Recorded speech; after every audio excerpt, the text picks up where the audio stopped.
আসসালামু আলাইকুম। চলে এলাম আরও একটি রেসিপি ভিডিও নিয়ে। আজ করে দেখাবো ডাল ভর্তা আর রসুন ভর্তা। খুব সহজে একই আয়োজনে দুই রকমের ভর্তা করে দেখাবো। আশা করি আজকের ভিডিওটি ভালো লাগবে। যারা আমার ভিডিও নিয়মিত দেখেন তারা সবাই জানেন ভর্তা আমার খুবই পছন্দ। আমি বেশিরভাগ সময়ই দুপুরের মেনুতে ভর্তা রাখার চেষ্টা করি। অনেকেই ভর্তা করাটাকে খুব ঝামেলা মনে করেন, তাই আমি আজকে খুব সহজে এবং কম সময়ে একই আয়োজনে দুই রকমের ভর্তা করে দেখাবো। শীতের এই সময়টায় দুপুরে গরম গরম ভাতের সাথে এই ভর্তাগুলো কিন্তু দারুণ লাগবে। ডাল ভর্তাটা আমাদের শরীরে প্রোটিনের চাহিদা মেটাবে, আর রসুন ভর্তা শীতের সময় আমাদের শরীরটা গরম রাখবে এবং রোগ প্রতিরোধ ক্ষমতাও বাড়াবে। তো শুরুতেই আমি 2 কাপ ডাল 2 কাপ পানি দিয়ে সিদ্ধ বসিয়ে দিয়েছি। সাথে দিয়েছি 4-5 কোয়া রসুন আর 4-5টি কাঁচামরিচ। এখানে কিন্তু কোনো লবণ দিইনি, জাস্ট ডাল, রসুন আর কাঁচামরিচ দিয়ে পানি দিয়ে সিদ্ধ বসিয়ে দিয়েছি এই ডালটা। এতটুক পানিতে যদি আপনাদের ডাল সেদ্ধ না হয়, আপনারা চুলার আঁচটা একদম কমিয়ে চাপা দিয়ে দিতে পারেন। তবে আমার এই ডালটা খুবই তাড়াতাড়ি সেদ্ধ হয়ে যায়, সেই জন্য আমি ঢাকা দিই না।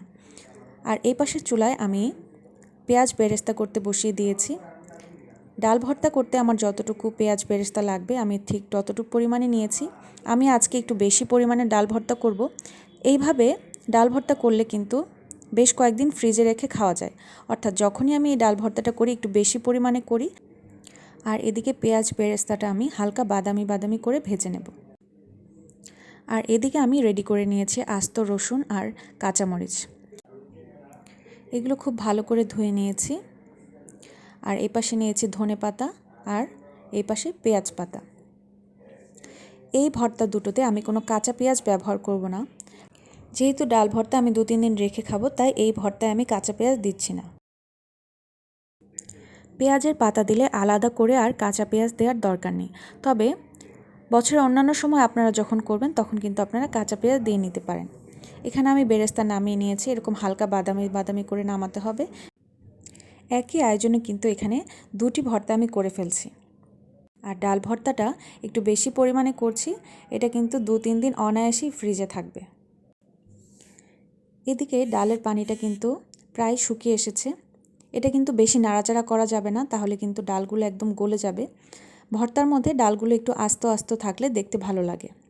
একেবারে গলে গেলে কিন্তু ভর্তাটা খেতেও ভালো লাগবে না। এই কাঁচামরিচের ঝালগুলো একটু কম, সেই জন্য আমি শেষের দিকে আরও 4-5টি কাঁচামরিচ দিয়ে দিচ্ছি। খুব একটা নাড়াচাড়া কিন্তু করব না, জাস্ট ভিতরে চেপে চেপে ঢুকিয়ে দিচ্ছি। আর এদিকে এখন আমি কাঁচা রসুন, কাঁচামরিচ আর ধনেপাতা কুচি করে নেব।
এখন তেলের মধ্যে রসুন কুচি আর সামান্য কাঁচামরিচ কুচি আমি হালকা ভেজে নেব। আপনারা কিন্তু চাইলে কাঁচা রসুন দিয়েও এই ভর্তাটা হাতে মেখে করতে পারেন, তবে আমি ভেজে করছি এই কারণে যেন আমি 2-3 দিন ফ্রিজে রেখে খেতে পারি। যেহেতু আমি ভর্তা পছন্দ করি, আমার প্রতিবেলার খাবারেই একটা না একটা ভর্তা লাগেই, তাই আমি এমনভাবে এই ভর্তাটা করি যেন 2-3 দিন ফ্রিজে রেখে খাওয়া যায়। জাস্ট গরম করার সময় হালকা একটু ঘি দিয়ে নিলে একদম ফ্রেশ একটা গন্ধ চলে আসে। ডালটা কিন্তু একদম শুকিয়ে ফেলা যাবে না, আবার গলা গলাও করা যাবে না, জাস্ট একটু ভেজা ভেজা অবস্থায় রাখতে হবে। আমার মেয়ে অহনা চলে এসেছে আমার ভর্তার রেসিপি দেখার জন্য। ও বলছে একটু নাড়াচাড়া করবে, তো আমি ওকে দিলাম। আমি কিন্তু সবসময় আমার কাজে অহনাকে সাথে সাথে রাখার চেষ্টা করি। ওখানে আমি বেশ কিছু ভ্লগও তৈরি করেছি, আশা করি আপনারা সেগুলো দেখেছেন। কিডস রুম ডেকোরেশন আইডিয়া এবং বাচ্চাদের আমি যেভাবে কাজ শেখাই, এই ভ্লগগুলোতে কিন্তু অহনা আমার সাথে রয়েছে। তো এখন আমি একটি বাটিতে ডালটুকু নিয়ে নিচ্ছি। আমার চ্যানেলে ভর্তার বেশ কিছু রেসিপি রয়েছে, একসাথে 10 রকমের ভর্তা খুব সহজে কীভাবে করা যায় এবং ভ্যারাইটিস টাইপের ভর্তা এবং ট্রেডিশনাল কিছু রেসিপি আছে আমার চ্যানেলে, আপনারা চাইলে সেই ভিডিওগুলো দেখে নিতে পারেন। আশা করি আপনাদের ভালো লাগবে। এখন এই ডাল সেদ্ধ থেকে আমি কিন্তু কাঁচামরিচগুলো উঠিয়ে নিয়েছি আলাদা একটি বাটিতে। যেহেতু এগুলো খুব গরম, আমি চামচের সাহায্যে এই মরিচগুলোকে একটু গলিয়ে নিয়েছি। এখন ওই ভাজা রসুনটা তেল সহ আমি এখানে দিয়ে দিলাম, আর এখান থেকে অর্ধেকটা পরিমাণ পেঁয়াজ বেরেস্তা দিয়ে দেব। তাতে করে ভর্তার ভেতরেও বেরেস্তার ফ্লেভারটা থাকবে এবং গার্নিশিংয়ের সময় আমি উপরে কিছুটা পেঁয়াজ বেরেস্তা ছিটিয়ে দেব। দিয়ে দিলাম পরিমাণ মতো লবণ।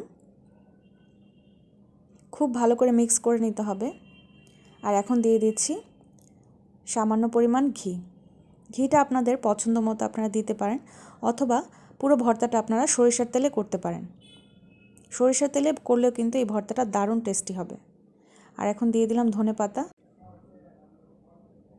তো এখন এই মিক্সচারটা আমি ডালের মধ্যে দিয়ে দিচ্ছি।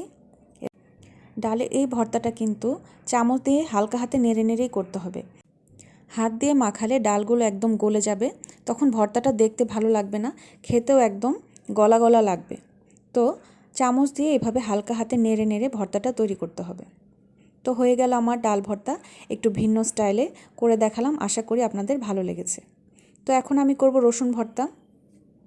একটি বাটিতে আমি রসুন কুচি, কাঁচামরিচ কুচি, ধনিয়া পাতা কুচি আর পেঁয়াজের পাতা কুচি করে নিয়েছি। এটা কিন্তু খুব ভালো করে হাত দিয়ে ডলে ডলে ভর্তাটা করতে হবে। এমনভাবে ডলতে হবে যতক্ষণ পর্যন্ত এই মিক্সচারটা একটু পানি পানি বের হয়ে আসবে, ততক্ষণ পর্যন্ত হাত দিয়ে ভালো করে এই মিক্সচারটা হাতে ডলে নিতে হবে।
তৈরি হয়ে গেল দারুণ স্বাদের রসুন ভর্তা আর ডাল ভর্তা। একটু ভিন্ন স্টাইলে খুব কম সময়ে একই আয়োজনে আমি আপনাদের করে দেখালাম, আশা করি আপনারা ট্রাই করবেন। শীতের এই সময়টায় দুপুরে গরম গরম ভাতের সাথে এই ভর্তা দুটো কিন্তু দারুণ জমবে। আজকের ভিডিওটা ভালো লাগলে লাইক কমেন্ট শেয়ার করতে কিন্তু ভুলবেন না, আর চ্যানেলটি সাবস্ক্রাইব করে দিবেন বেল আইকন সহ। যারা ইতিমধ্যেই আমার সাথে আছেন, আমার চ্যানেলটি সাবস্ক্রাইব করেছেন, তাদেরকে অসংখ্য অসংখ্য ধন্যবাদ। আজকের এই ভর্তা দুটো আপনাদের কেমন লাগলো আপনারা কমেন্ট বক্সে কমেন্ট করে জানান এবং আরও কী ধরনের রেসিপি জানতে চান সেগুলোও কমেন্ট করে জানান। সামনে আরও নতুন নতুন ভিডিও নিয়ে আপনাদের সামনে হাজির হব। এই শীতে কীভাবে সবজি সংরক্ষণ করবেন তার একটি নতুন ভিডিও নিয়ে আপনাদের সামনে হাজির হব সামনে। আজ তবে এই পর্যন্তই, ধন্যবাদ।